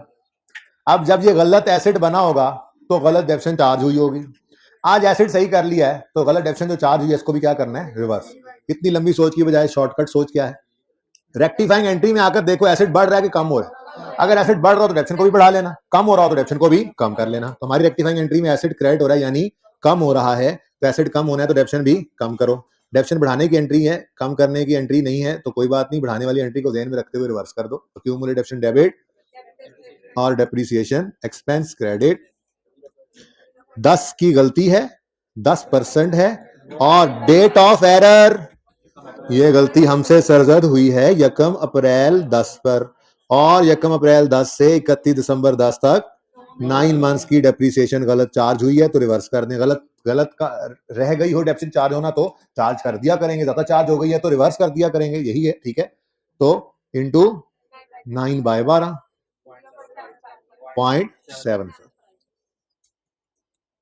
ठीक है। अब सोल्यूशन के अंदर ना ये कोई शॉर्टकट से मजीद शॉर्टकट लगाया हुआ है, उसमें दोनों को 0.75 और 2.083 को इकट्ठा करके एक ही बार उसकी एंट्री पास की गई है, क्यूमुलेटिव डेप्शन डेबिट, डेप्शन एक्सपेंस क्रेडिट। लेकिन हमने अलग अलग ही करनी है, ज्यादा अच्छी समझ आ रही है, ऐसे ही रखिएगा आप, ठीक है। हर सोल्यूशन में, हर सवाल में जो आपको दूंगा ऐसे ही करना है, ओके, ठीक है ना। यहाँ पे सिर्फ क्या किया है, फिगर्स वही है, एक्सेस डेप्शन थी, रिवर्स करनी है, दोनों को इकट्ठा करके एक ही एंट्री कर दी गई है। हमने ये दोनों एंट्री अलग अलग की हैं, आप अलग अलग ही रखिएगा, बस ज्यादा अच्छा समझ आता है उस तरह से, ओके, ठीक है बच्चों। ये रिक्वायरमेंट थी जी, prepare journal entries to correct the above errors. Correcting entries भी कह सकते हैं इसको, एडजस्टिंग एंट्रीज भी कह सकते हैं, रेक्टिफाइंग एंट्रीज भी कह सकते हैं रिक्वायरमेंट के अंदर, ठीक है। तो ये हमने रिक्वायरमेंट पूरी कर दी एग्जाम्पल 4 की। कोई क्वेश्चन है तो पूछ सकते हैं, पिक्चर लेनी है तो ले लीजिए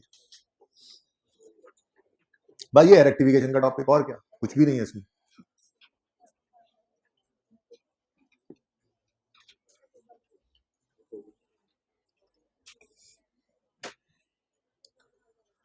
स्ट्रेट लाइन मेथड से मैंने सवाल करवा दिए हैं, रिड्यूसिंग वाले सारे होमवर्क में दिए हैं। वैसे तो उसके अंदर भी ज्यादा एडजस्टमेंट्स तो हो ही जाएंगी सेम, क्योंकि गलतियां ऐसी हों जो इसी साल में हुई हो, तो पहले साल में तो स्ट्रेट लाइन मेथड हो या रिड्यूसिंग बैलेंस और रेट ने कॉस्ट पे लगना होता है, तो डेप्शन इंपैक्ट निकालना मुश्किल नहीं है। मुश्किल सिर्फ तब आएगी रिड्यूसिंग बैलेंस वाले सवालों में, अगर पुराना एसेट चला आ रहा है और इस साल गलती हुई है, तो उसकी बुक वैल्यू पे आपको पता है रेट लगा करता है, तो वो थोड़ा सा आप परेशान होंगे भी घर, तो इंशाल्लाह कल आएंगे ही, कल इंशाल्लाह हम कर लेंगे उसको, ठीक है। बहरहाल फिलहाल एग्जाम्पल 4 मैंने करवाई, और 5 के साथ मैंने लिखा होमवर्क। वैसे एडजस्टमेंट जरा पढ़ते हैं, जस्ट जरा नजर डालते हैं।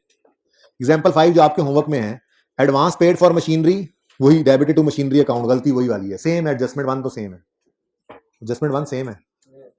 एडजस्टमेंट 2 में सिर्फ उलट हो गया काम।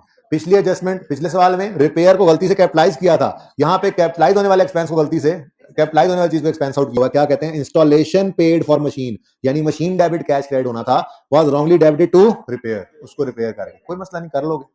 अच्छा, डेप्रिसिएशन इंपैक्ट निकालते हुए भी कोई मसला नहीं होना, हालांकि 10% WDV मेथड है, लेकिन ये दोनों गलतियों की नेचर ऐसी है कि ये इसी साल के अंदर हुई है, तो पहले साल में तो कॉस्ट भी रेट लगना है ना, तो इसलिए ये सवाल आसानी से हो जाएगा, कोई मसला आपको नहीं होने वाला, ठीक है।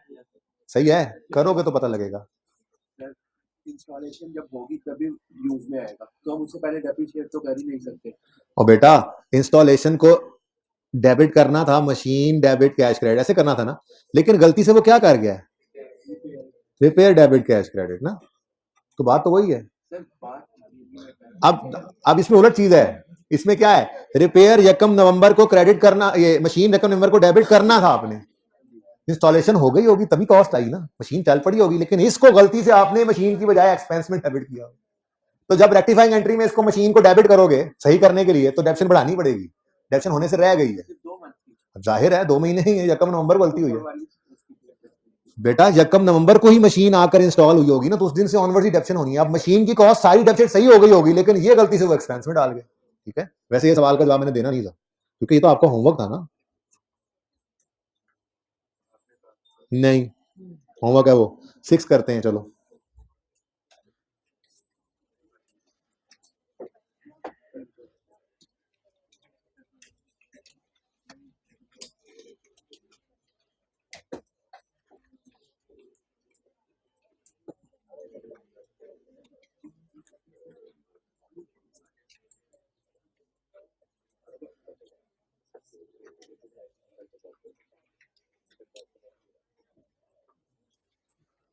अच्छा जी, क्वेश्चन नंबर 6 जो है वो मैं आपको करवाने लगा हूं। 7 और 8 होमवर्क में है, इनमें आपको मसला आएगा, जाहिर सी बात है। फिर कल इंशाल्लाह मिलकर पहला हाफ लेक्चर, इसीलिए मैंने अभी भी इसी के लिए रखा हुआ है। बाकी फिक्स एसेट की रेक्टिफिकेशन खत्म नहीं हो जाएगी। जब अगले सवालों में जाएंगे तो हर सवाल में इसकी एडजस्टमेंट फिर मौजूद होनी है, लेकिन वो इक्का दुक्का होगी, ऐसे पूरे का पूरा सवाल फिक्स एसेट वाला नहीं होगा। ये जरा अच्छे तरीके से यहाँ पे कर लेंगे। Number 6, following account balances are appearing in the books of Amjad as on 31 December 10, asset account और accumulated depreciation account. Opening balances है, क्लोजिंग है? खुदा का खौफ करो, 31 नंबर 10 पर क्लोजिंग बैलेंसेस है।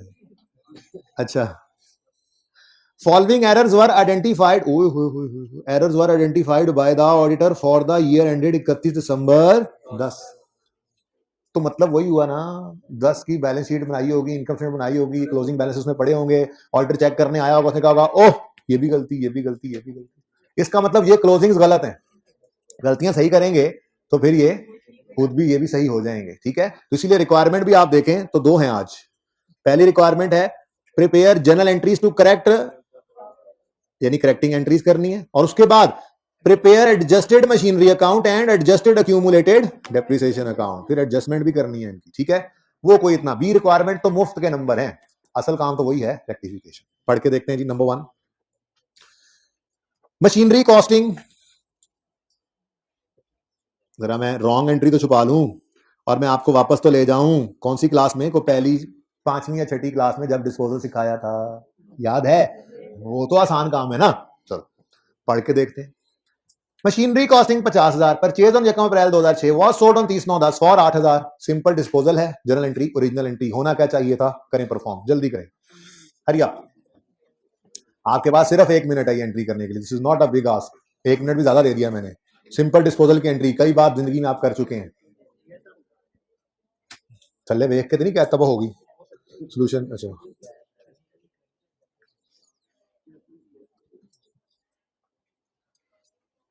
आपको अगर याद हो ना तो आपको मैंने ये कहा था डिस्पोजल की एंट्री में गलती के चांसेस कम हो जाएं, आसानी महसूस करना चाहो तो पहले अंग्रेजी में उसको लिख लिया करो। इससे एक तो गलती के चांसेस कम हो जाते हैं, दूसरा कोई मसला हो भी एडजस्टमेंट में तो मैक्सिमम मार्क्स आपके निकल आते हैं। यानी सबसे पहले क्या करना है, सबसे पहले यूं ले, accumulated depreciation debit, cash debit और मशीनरी क्रेडिट। गेन भी आ सकता है, लॉस भी आ सकता है, जगह छोड़ दी, ठीक है। ये पहले लिख लिया करो। उसके बाद एडजस्टमेंट देखो जी, मशीनरी कॉस्टिंग 50,000, यानी कि मशीन की कॉस्ट कितनी है? तो स्टेप 1 में we will credit the asset account with cost of asset disposed of, यानी 50 से क्रेडिट कर दें, ठीक है। Step 2, we will debit the accumulation account with accumulation of disposal from date of purchase to date of sale. वो अंग्रेजी, ठीक है। ये फास्ट फॉरवर्ड वालों को क्या पता लगा उन्हें, जो पहले ही फास्ट फॉरवर्ड में सुन रहे थे उन्हें क्या पता लगा मैंने क्या कहा, ऐसे ही है ना। तो डेट ऑफ परचेज से डेट ऑफ सेल तक के अक्यूमुलेशन चाहिए हमें, तो वो 1 अप्रैल 2006 पर हमने खरीदा था, 30/9/2010 पे हमने बेचा है, और 10% स्ट्रेट लाइन मेथड डेप्रिसिएशन है। तो स्ट्रेट लाइन मेथड, वैसे तो आपने लॉन्ग कट लगाया होगा। 1 अप्रैल 2000 कब खरीदा था? 6 पर खरीदा था, 30/9/10 पे बेचा है, तो 31 दिसंबर ईयर एंड हो तो 9/12, 7 वाला साल, 8 वाला साल, 9 वाला साल और 9/12 10 वाले साल में ये बन गया 4.5 ईयर्स। फिर 1 साल की डेप्रिसिएशन बनती है जी 50 इंटू 10% और 4.5 से मल्टीप्लाई कर दें तो ये बन गई सारी जिंदगी की डेप्रिसिएशन, टोटल 22,000, 22.5। लेकिन इतना लंबा काम कौन करे, ऐसे थोड़ी date of purchase date of sale लिखते रहेंगे हम, तो ये ब्रैकेट में ही कर लिया करेंगे। सिंपल, मैं तो डायरेक्ट यहाँ पर आकर लिखूंगा ये बात कि 50 इंटू 10%, ये 1 साल की डेप्रिसिएशन आ गई, इंटू, अब मैं गिनती कर लूंगा उंगलियों पे, 1 अप्रैल 2006 को एसेट आया था तो 9 महीने 6 वाले साल में, फिर 7, 8, 9 पूरे 3 साल, और फिर 10 वाले साल में भी 9 महीने, तो ये टोटल बन गया 18 महीने, यानी कि 1.5 साल ये हो गया। तो 4 साल 6 महीने यानी 4.5 साल इसकी जिंदगी डायरेक्ट लिख लिया हमने 4.5। जी बताएं आंसर, 22.5 डायरेक्ट ही लिख लिया करेंगे। Step 3, we will record cash. तो कैश कितना आया था जी? 8, और गेन है लॉस है? अल्हम्दुलिल्लाह आपका अपना दोस्त लॉस 19 पॉइंट, ये होना चाहिए था। इसमें कोई मसला नहीं होना चाहिए आपको। ये तो कॉन्सेप्ट बचपन से पढ़ते आ रहे हैं। इस कॉन्सेप्ट को तो पढ़े हुए 50 लेक्चर्स गुजर चुके हैं और कई बार हमने इसको फिर पढ़ा भी था, बार बार आता रहा। ऐसे ही है ना। अब ये तो होना था, हुआ क्या फिर? वो कहता है एंड सेल प्रोसीड यानी cash received was credited to machine. Wrongly लिखे ना लिखे, हमें पता ये रॉन्ग है। जो कैश है, मतलब देखो ना कैसे क्या कर दिया उसने, क्रेडिट किधर कर दिया? मशीन अकाउंट में। हद हो गई। मतलब कि ये है डिस्पोजल की एंट्री, लेकिन उसने जान छुड़ाई और क्या किया? कैश डेबिट मशीनरी क्रेडिट, जान छुड़ाई उन्हें। ठीक है, कैश कितना आया था? 8। बल्कि बेसिकली यूं होता है ना असल में, वो ये सिर्फ इतनी बात बता रहे हैं। इधर देखो, the sale proceeds were credit to machinery account, गलत है ये। ठीक है, लेकिन डेबिट क्या हुआ होगा? मैंने कहा था उस जिस एंड के बारे में खामोश हो उसे सही अज्यूम किया करो, तो कैश डेबिट। ठीक है बच्चों, ओके चलें जी। एक्यूमुलेटेड डेप्रिसिएशन डेबिट होना चाहिए था 22,000 या 5 से, नहीं हुआ तो कर लो, मसला क्या है? फिर कैश डेबिट होना था 8 से, हो गया तो कुछ ना करो। प्रॉफिट एंड लॉस डेबिट होना था, नहीं हुआ तो कर लीजिए डेबिट। ठीक है, 19.5 से। लॉस है गेन है जो भी है, प्रॉफिट एंड लॉस अकाउंट 19.5 से। और मशीनरी अकाउंट 50 से क्रेडिट होना था, गलती में सही 8 से क्रेडिट हो गया, तो मजीद 42 से क्रेडिट कर दो 42। रेक्टिफाइंग एंट्री में डेबिट क्रेडिट बराबर होगा, आपको पता लग जाएगा। सही है, ठीक है। नेक्स्ट, अब इसी के साथ ही लंबी सोच। हमने मशीनरी को 30/9/10 है ना, हमने मशीनरी अकाउंट को 30/9/10 पे क्रेडिट करना था 50 से, नहीं किया 42 से, तो वहीं पड़ा रह गया, डेप्रीशिएट हो गया। अब उसको रिवर्स करना है तो डेप्रिसिएशन कम कर लें। इतनी लंबी सोच की बजाय शॉर्टकट सोच।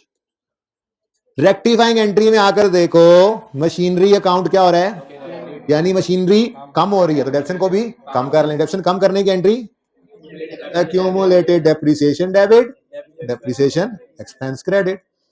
शॉर्टकट 42 इंटू 10% ही है ना सवाल में, देख लें 10% स्ट्रेट लाइन मेथड है ना। ठीक है, तो ये गलती हुई हमसे। 10% इंटू, अब डेट ऑफ एरर पकड़ो, डेट ऑफ एरर 9 मंथ, कुछ बच्चे बोल रहे हैं अल्लाह जज़ाए खैर दे उन्हें जी। 30/9 पर यह गलती हुई है। 30/9 से 31 दिसंबर 10 तक बनते हैं अक्टूबर नवंबर दिसंबर, सिर्फ 3 महीने। डेट ऑफ एरर से ईयर एंड तक, डेट ऑफ जिस दिन से डेफिनेशन गलत हुई है वो डेट ऑफ एरर से ईयर एंड होता है। ठीक है जी, ओके 3 मंथ्स। बेटा इस 3 मंथ की उसने रिकॉर्ड कर ली होगी, क्योंकि उसने देखे ना अकाउंट में से क्या निकाला है, किधर सवाल आया। देखो उसने मशीनरी से 50 क्रेडिट करना था ना, उसने गलती में कितना क्रेडिट किया है, तो बाकी 42 उत्थे ही नहीं पाया, हो जाना डेप्रिसिएशन। सही है, कितना जवाब है मेरे अल्लों, जवाब है बोलो। चले यार जी, कितना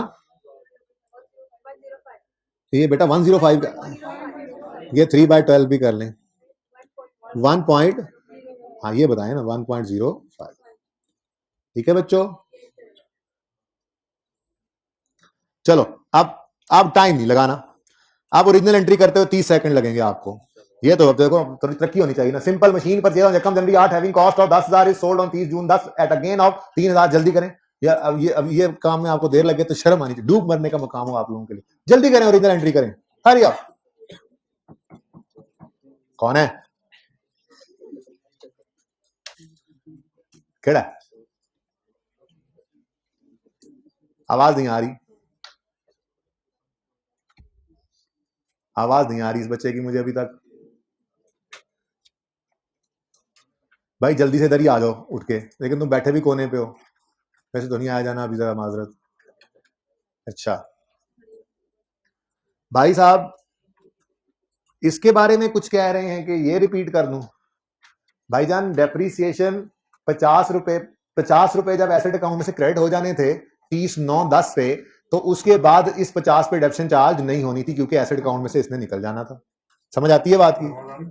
हाँ जी अब आ रही है।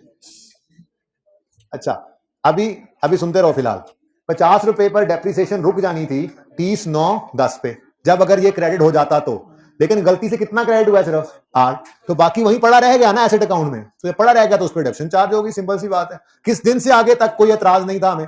30/9 तक तो एतराज नहीं था ना, उससे आगे एतराज शुरू हुआ है। 30/9 तक तो वैसे ही इसने यहीं पे पड़ा होना था, तो डिडक्शन सही चार्ज हो रही थी। यकम अक्टूबर 10 से जो अक्टूबर नवंबर दिसंबर 3 महीने ये पड़ा रह जाने की वजह से 42 रुपए डिडक्शन चार्ज हुई है, हमें उस पर एतराज है, तो हमने उसको क्या कर दिया? रिवर्स। क्या डेप्रीसिएशन सिर्फ 8 पे नहीं ली, डेप्रीसिएशन 42 पर लिया। 50 से क्रेडिट होना था, 8 से हो गया, तो 8 तो निकल गया, उस पर तो बचत हो गई डेप्रीसिएशन की, वो तो चार्ज ही नहीं हुई। मसला उस 42 का है जो पड़ा रह गया, वो 42 यकम अक्टूबर से 31 दिसंबर तक डेप्सिट हो गया, नहीं होना चाहिए था, तो रिवर्स कर दिया। पहले एसेट को सही कर दिया और फिर डेप्सिट को भी रिवर्स कर दिया। ठीक है, वेलकम वेलकम। और एंट्री कर लीजिए और निकम्मे निखटुओ। कितने बच्चे कर चुके एंट्री? माशाल्लाह माशाल्लाह। मशीन परचेज ऑन यकम जनवरी 8 हैविंग कॉस्ट ऑफ, सबसे पहले एंट्री लिख लिया करो, सिंपल डिस्पोजल है, एंट्री लिख ली। कॉस्ट कितनी है? हैविंग कॉस्ट ऑफ 10 रुपए एसेट अकाउंट में से क्रेडिट हो गए। अब ये यकम जनवरी 8 को खरीदा था, तो 10 इंटू 10%, 10 इंटू 10%, ये तो आ जाएगी 1 साल की डेप्रीसिएशन। लेकिन यकम जनवरी 8 से 31 दिसंबर 8 तक 1 साल, 31 दिसंबर 9 तक 2 साल और 30 जून 10 तक, तो 2.5 ईयर्स आ गया जी। आंसर बताएं। 2.5 ही आंसर है। 2.5 was sold at a, ये कैश कितने बच्चों ने इसको लिखा? 3। कितने बच्चों ने 3 कैश लिखा? सही से बताएं ईमानदारी से। माशाल्लाह 10 12 15 बच्चे। ये कैश नहीं था, ये गेन था, गेन था। सवाल पढ़ तो लिया करो। फिर कहते हैं कम मैंने कटू नहीं है हम। गेन है, gain. Profit and loss account credit होता है गेन से, यानी आज ये फिगर हमें दे दी गई थी 3000, तो बैलेंसिंग फिगर आज कैश में आना था 10 पॉइंट। मुबारक हो, गलती की। ले जी, the sale proceeds were credited to, sale proceeds were credited to sales account. Sale proceeds कितनी है जी? वो पता नहीं जो आपने 3 लिखी थी वो 10.5 असल में। ठीक है, तो गलती वहां भी आगे भी होगी। खैर, कैश सही डेबिट किया होगा, फिर उसके बारे में खामोश है, तो कैश डेबिट सेल्स क्रेडिट। अब रेक्टिफाइंग एंट्री करनी है जी। तो अक्यूमुलेटेड एब्सेंट डेबिट होना था, नहीं हुआ, कर लें 2.5 से। कैश डेबिट होना था, हो गया, कुछ ना करें। कैश की गलती नॉर्मली अकाउंटेंट नहीं करता, नजर आ रहा आपको। कैश का आना, कैश करना सही डेबिट करता है। प्रॉफिट एंड लॉस क्रेडिट होना था, 3 से नहीं हुआ, एक लाइन छोड़कर मैंने लिखा है जरा कि कोई और चीज ना आ जाए, 3 से क्रेडिट कर दें। मशीनरी क्रेडिट होना था, 10 से नहीं हुआ, कर लें। मसला क्या है? सेल्स क्रेडिट हो गया, अस्तगफिरुल्लाह, गलत क्रेडिट हुआ। सही करने के लिए जी 10.5। अगली बात लंबी सोचों को छोड़ते हुए बताइए। मशीनरी करेक्टिंग, रेक्टिफाइंग एंट्री में एसेट क्रेडिट हो रहा है, यानी कम हो रहा है, एसेट कम हो रहा है, तो डेबिशन को भी कम करो। डेबिशन कम करने की एंट्री है एक्यूमुलेशन डेबिट, डेबिशन एक्सपेंस क्रेडिट, और कितनी अमाउंट से? 10 इंटू 10% इंटू, अब date of error, date of error है 30 जून 2010। 30 जून 2010 से 31 दिसंबर 10 तक 6 महीने बनते हैं। 6 महीने एरर हुआ है डेप्रिसिएशन का, 6/12। जी फरमाएं। 0.5। ठीक है, मुश्किल आसान। अच्छा, आप तस्वीर अभी ना खींचना, अभी बी रिक्वायरमेंट पूरी कर लें। देखें बच्चों, ये 31 दिसंबर 10 का क्लोजिंग है और ये भी 31 दिसंबर 10 का क्लोजिंग है, ऐसा ही है? बोलो। इसमें कुछ गलतियां आइडेंटिफाई हुई थी, देखो ना। रेक्टिफाइंग एंट्री में आपको हिट होते नजर आ रहे हैं। अक्यूमुलेटेड डेप्रिसिएशन, ये देखो मुख्तलिफ मौके पे डेबिट हुआ है, क्रेडिट भी हो सकता था। फिर ये देखो एसिड, एसिड है, एसिड है, इस तरह से कुछ डेबिट हो रहे हैं, कुछ क्रेडिट हो रहे हैं, ऐसे ही है ना। एक्यूमुलेशन और एसिड का अकाउंट डेबिट हो रहा है, कहीं क्रेडिट हो रहा है रेक्टिफाइंग एंट्री में। तो ये गलतियां इसमें थी, इसका मतलब ये बैलेंसेस गलत हैं जो नजर आ रहे हैं। ठीक है, अब इनको सही करना है तो मैं इनको लेजर्स में रीओपन करूंगा, लेकिन प्लीज कभी ऐसा ना करना कि 6 लाख को ओपनिंग कह दो। 6 लाख 31 दिसंबर 10 का क्लोजिंग है, इसको ओपनिंग नहीं कह सकते। इस दिन खड़े होकर ओपनिंग तो पता नहीं क्या होगा, कितना एडिशन हुआ होगा, कितना डिस्पोजल हुआ होगा, क्या क्लोजिंग आया होगा। हमारे पास क्लोजिंग बैलेंस है, इसमें कोई गलती है ना, तो इसको आप दोबारा से लिखना चाहते हो तो यहां पर अनएडजस्टेड क्लोजिंग लिख दो। इधर ब्रॉड डाउन लिखने की इजाजत नहीं होगी आपको। ये ब्रॉड डाउन नहीं है, ये गलत कैरी डाउन है। तो रीओपन करने के लिए अनएडजस्टेड लिखो, एडजस्टमेंट्स करो, एडजस्टेड कैरी डाउन निकाल लो, ब्रॉट डाउन नहीं कहना इसको। ये बात समझ आई है? ये बात समझ आई है? ठीक है। ऐसे ही अनएडजस्टेड कैरी डाउन जो है एक्यूमुलेटेड डेप्रिसिएशन का 31 दिसंबर, देखो ये 31 दिसंबर 10 ही मैंने लिखा हुआ यहाँ पर, ये बैलेंस यहीं पर ही रहेगा, गलतियां सही करके एडजस्टेड भी इसी दिन निकलेगा, ये ओपनिंग नहीं हो सकता। ठीक है, सही है। ओपनिंग 11 वाले साल में बनेगा ना। और ये 31 दिसंबर 10 का क्लोजिंग है कि नहीं है, पहले ये बताओ। ये गलत है तो इसको सही करने के लिए लेजर में रीओपन करना है, नहीं करना, इसको ओपनिंग नहीं कह देना, इसको क्लोजिंग ही कहना है, अनएडजस्टेड कह दो। जैसे आप लोगों ने बीआरएस में पढ़ा होगा, पीआरसी के अंदर बीआरएस पढ़ के आते हैं आप लोग, ठीक है ना। तो अनएडजस्टेड कैरी डाउन है, इसको एडजस्ट कर लेते हैं। ओके, अच्छा कितना है जी एक्यूमुलेशन का? 400। चलो ये मैंने बैलेंस उठा लिया सवाल में से। अब वन बाय वन, सबसे पहले एक्यूमुलेटेड डेबिट अकाउंट क्या हो रहा है? 22.5 से डेबिट। इसके अगेंस्ट क्रेडिट किसको करूं? फंस गए ना, बस यहां लिख दो फिर एडजस्टमेंट नंबर 1। अब मैंने पिछली क्लास में बच्चों से कहा कि ये ना कहना सर इससे पेपर पास हो जाएगा, मैं फेल होने के तरीके थोड़ा ही बताता हूं, यहाँ पे नंबर मिलेंगे, बिल्कुल पूरे मिलेंगे। ठीक है, आसान हो गया ना। आगे बढ़ो।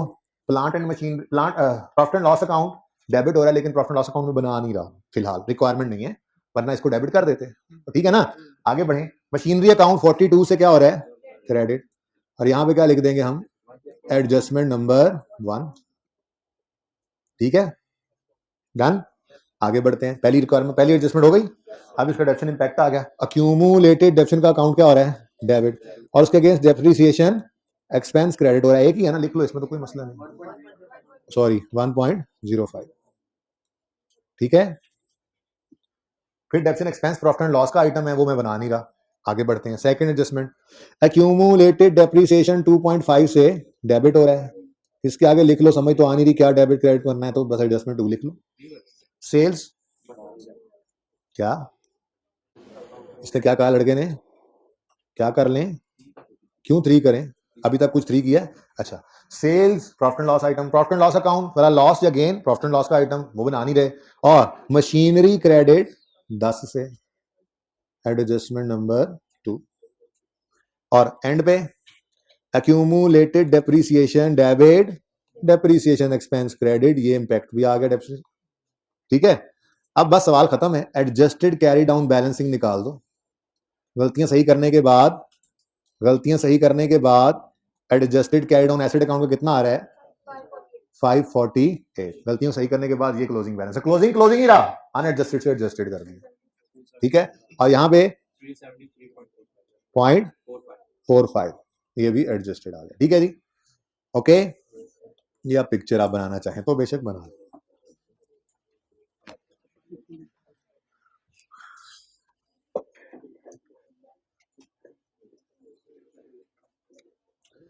अच्छा जी, अब क्वेश्चन नंबर, एग्जाम्पल नंबर 7 और 8 भी आपका होमवर्क है। 8 में सही मसला आएगा आपको।